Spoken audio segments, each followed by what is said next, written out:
All right, we are over at the pigs, and we have one of the things that I really try to avoid is soup. We have a soupy mess in this corner. I really try to avoid that. Now, they've tilled up a good portion of this, and I know what the problem is those corners, or this corner and this corner, are the closest to where we come in to the pasture. It's not super bad, it's just a little soupy. It's not the end of the world. So we're gonna move them. We're gonna move the mama and the babies right here, down this whole side, and we're gonna move these guys over here, and this section over here. And that will give them some grass to eat and a whole lot of stuff to till up. We're gonna move this chicken tractor out of the way. I'll leave that in with baby pigs, not with the medium-sized pigs. Baby pigs, when it's cold, really like these little igloos, I find. I'm not a fan of putting pigs in a barn. There are people that do it, and there are folks that have done a great job at doing it. Joel Salatin puts his cows in a barn-like structure. But for me, I don't have that infrastructure, so I keep my pigs out on pasture. It does mean that in Pacific Northwest, with all the rain, sometimes it gets muddy and soupy. I try to avoid that the best I can. Pigs are moved. The only thing we need to do is bring out some junk hay and make some nest for them underneath those shelters. So we'll do that today. Is that water off, Clint? Yeah. Why don't you take that hose and wrap it up so the pigs don't chew on it? Yeah, I'll try. So, but the pigs are they're all settled in. We got the 2 mama pigs with a big shelter down here. I'm interested in Lucy. Just checking her gut, seeing kind of what she's looking like. Well, hello, Lucy. You're just a friendly little pig today. How are you? Normally you don't come up to me like that, Lucy. Oh yeah, you want your ear scratched? All right, I'll scratch some ears then. Man, look at them grazing. It's so cool. I love pigs. I can't wait to have the new pig area set up, so that way I can keep them on a lot more forage than I currently do. Hey, Autumn. Oh yeah, there we go. Scratch the bacon bits. I'm still not sure if she's pregnant or just big. She seems a little low, but I'll show you what I'm talking about if Autumn will get out of the way. So you can see she's just a little low in there, but it doesn't look like her teats are coming in. So you can see how with Autumn her teats are formed. It's easy to be a happy pig on a day like today. Nice weather, sun's out, I don't know, probably 50s.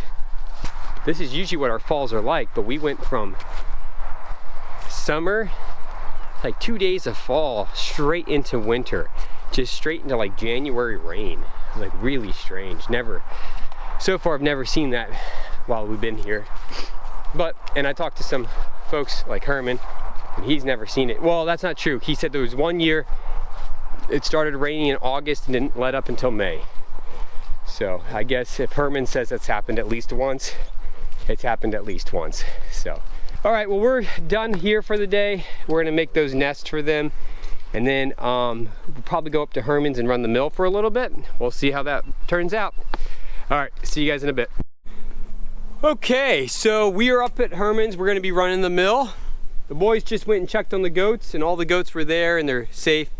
We have them locked up with the incident that happened last week with cookie dough, and there was another goat that was also lost that I didn't see when I went and found cookie dough. I decided to lock them up in their fencing. It comes down to Merle's doing a good job, but Merle can't cross the property line. Anyways, today we are going to mill up at least this log, maybe possibly that log, I don't know. But this log definitely, and whatever's attached to it's also going to go through the saw. So he might also get milled up into small pieces. Well, and that one. So the other day we came up, we did a stack of 2x4s, and we have 16 2x6s. I'm going to stack these over here the other night I just was running out of time, and I just wanted to get them stacked and get them moved so we could get out of here because it was getting dark. I'll stack them on top of these 2x4s. I know they're gonna overhang. These are gonna be used in the next couple weeks because the greenhouse is going right down there. And when we put that up, these are gonna be my toe and hip boards. So we're gonna get that log picked up. I'm gonna break as much of the bark off of it as I possibly can. It made it so much easier taking the bark off. It is an extra 10 minutes of work. But for 10 minutes of work, I can see exactly what the log looks like. And my blades are staying sharper for so much longer, which is great. So that's what I'm gonna do. It takes a few more minutes.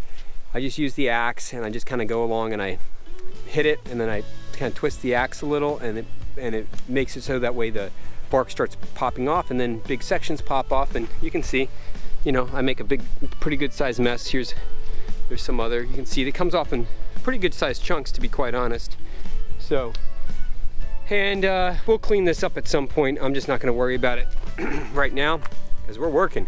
And so yeah, anyways, that's what's going to happen today. We're gonna get the mill running. I'm gonna take a look at this blade and make sure it's sharp. If not, I have a bunch of extra blades with me. And so if we need to swap out blades, I'll do that. All right, we're gonna get working. All right, we got the log on here. And I'm gonna take the little chainsaw and cut off some of these nubs, and we'll see what we get out of this one. Pretty round on this side, nothing too weird. Let's check this side and see if what we got on this side when it comes to shape. Okay, so this side's also pretty round. Got a little bit of a split right here. So I'll probably take that into account and try to take this off in the beginning. Probably on my first cut, just to get it out of the way. But it's a good solid log. It's a good solid log. We'll clean it up and then we'll get it cut into a cant. I talk about the idea of generational wealth in knowledge. One of the things that is so personal about woodworking for me is the relationship that my father had with woodworking.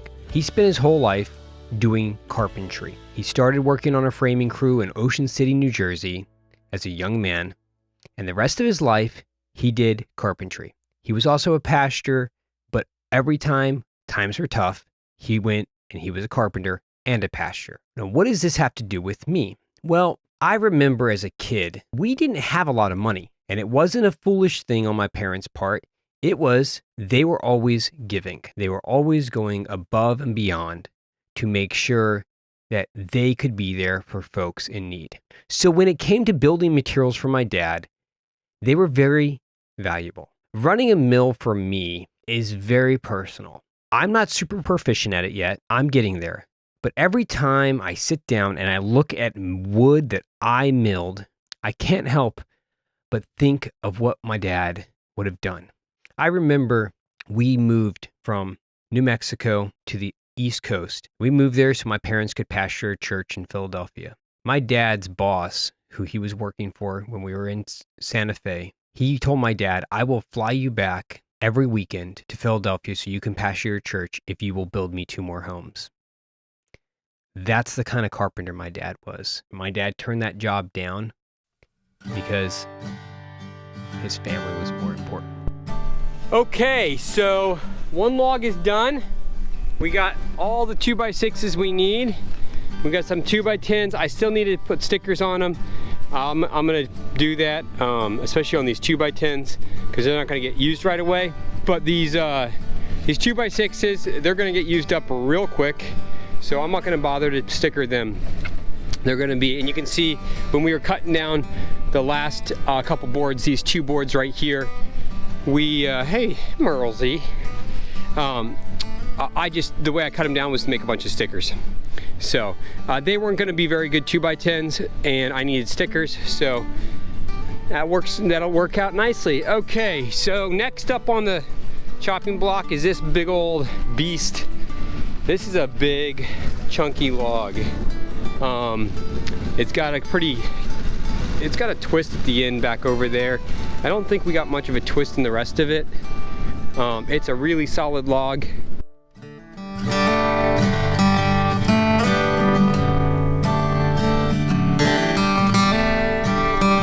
thank you so much for joining us today on A Simple Life. I'm still working on this vlog, but it is getting too dark to film.